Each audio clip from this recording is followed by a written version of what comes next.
This is episode 9 of the One Idea podcast. Is the customer king?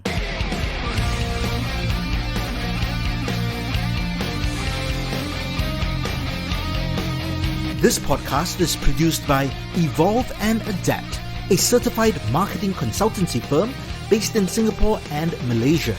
If you need the strategy and marketing implementation work for your business to succeed in the digital economy, reach out to us at evolveadapt.com.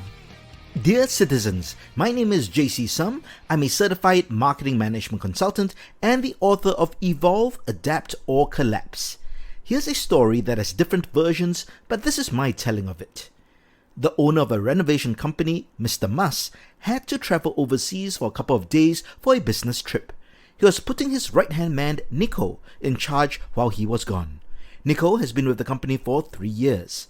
While he is very familiar with the business, he has never been put fully in charge of the company before. The company had a good reputation for doing good quality work and completing projects on time.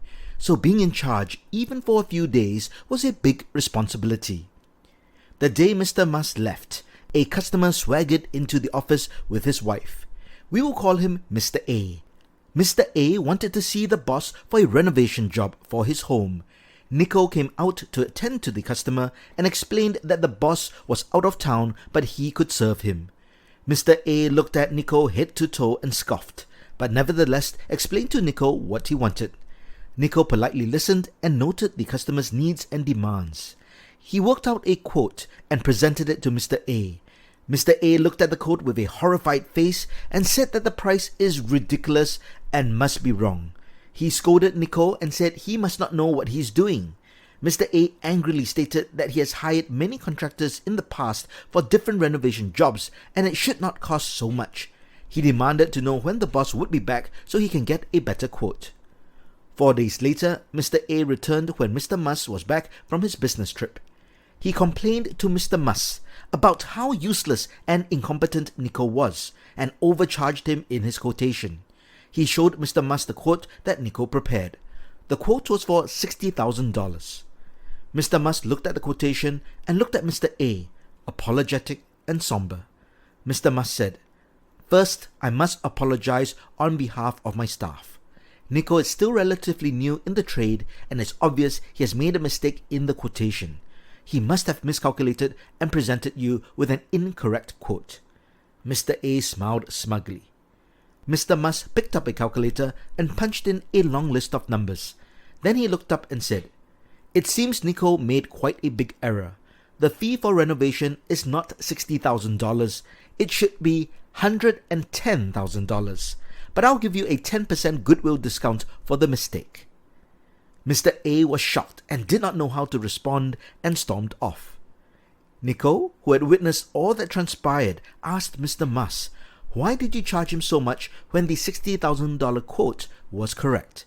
Mr. Mus answered, "First, I will not allow anyone to speak to my staff in such a manner. Second, for this sort of job, we need to apply an tax." What I like about this story is that I would have done exactly the same thing. No matter what a team member does, even if he or she made a mistake, a client has no justification for behaving in a non-professional manner. I would drop a client if they disrespected my team unreasonably and unprofessionally. This has actually happened. Some time ago, we had a client who was confirmed and was just about to start a strategic marketing project. During the initial discussions, we had been working with the client team and all was good. But just a week before we were about to start the project and onboard the client, a new member of the client team joined the call. There were no formal introductions, but were told that she was a senior team member. However, she was self-entitled and abrasive almost from the start. One comment she made during the call was this: "What you guys do is not rocket science, right? We could get a few interns and you can teach them what to do." Our team could not believe the words that were coming out from her mouth. In addition, new last-minute requests were made when the project scope and payment schedule had already been discussed for months and agreed upon. The decision was made to drop the client. We withdrew from the project and told the client to keep the down payment. Dropping the client meant foregoing tens of thousands of dollars in business, but it was the right decision. The nature of our projects is that they span at least 6 months. This means we would have been stuck with this client for half a year.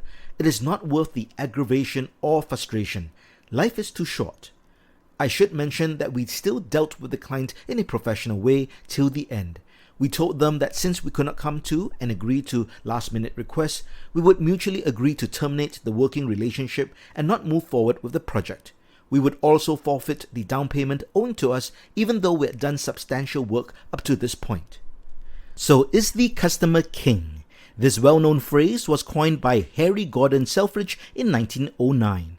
It is also related to the saying that the customer is always right. Must a business owner treat the customer as king who is always right, even when they are wrong? My 2 stories above probably give you insight into where I stand on the matter. But what do you think? Some business owners' attitude is that it's not important whether the customer is right or not. The business should do its best to rectify any issues and offer solutions to make the customer content and satisfied. Fair enough.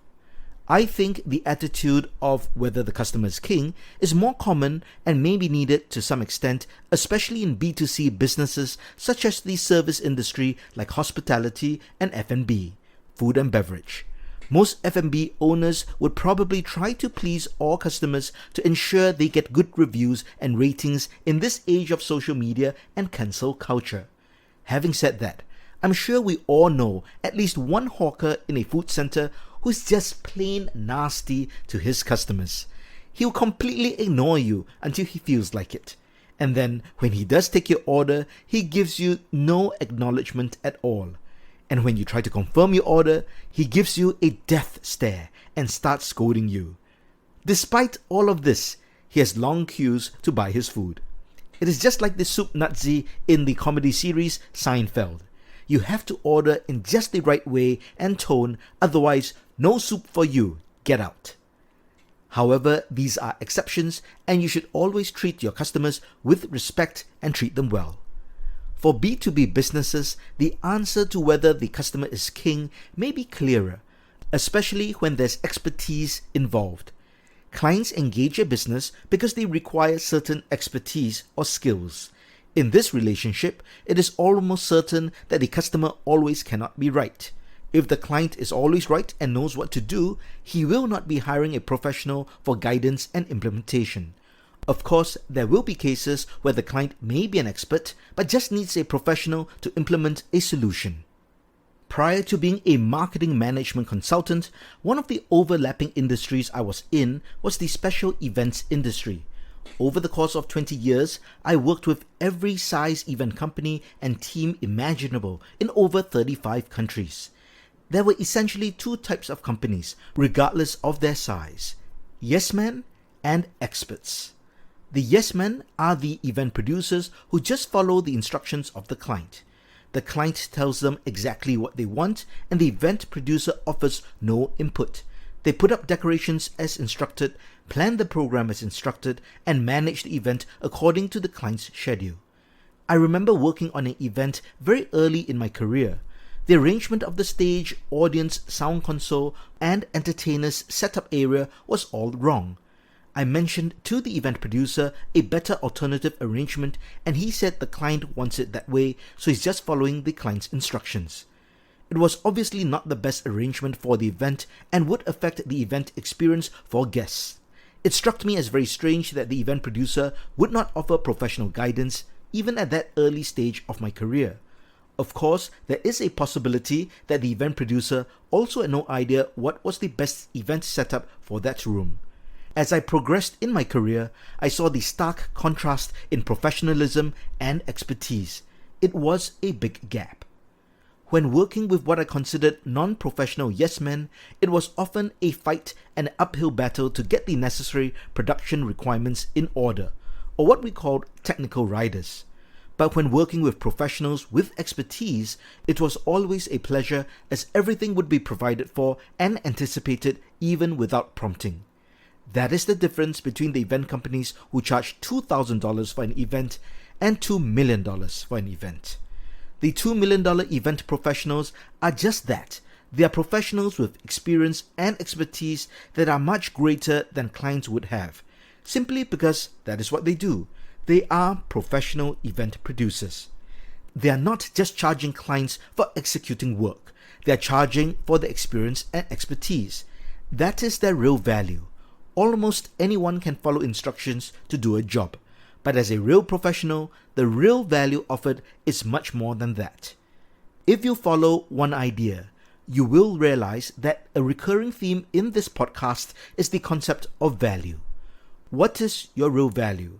The value you offer to the customer will likely determine how you view the customer.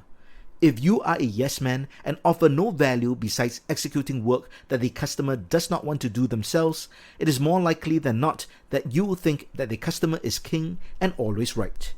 But if you are an expert and commander of your domain, it is unlikely you allow the client to dictate what should be done. Imagine a surgeon who's operating on a heart patient. Picture him standing over the paying customer who's under anesthesia with his chest spread open. Is the patient who is the customer really the king? Or is it the guy with the scalpel? Think about your business or your job and review your own philosophy on this subject. Do you see yourself as a yes man or servant to your customers' desires, or do you view yourself as a collaborator that offers a solution and level of expertise that caters to the client's needs?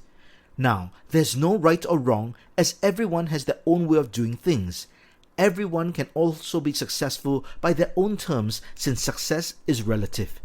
But if you want to answer the question of whether the customer is king and always right, you have to first be clear on the value you are offering the customer. This depends on the industry you're in, the nature of your business, your personal business philosophy, and whether your team is on board. I'll leave you with one thought. I know some business owners who believe that the customer is king and is always right. They'll bend over backwards to ensure the customers get what they want under the justification of providing good customer service. It works for them and their business can be considered successful.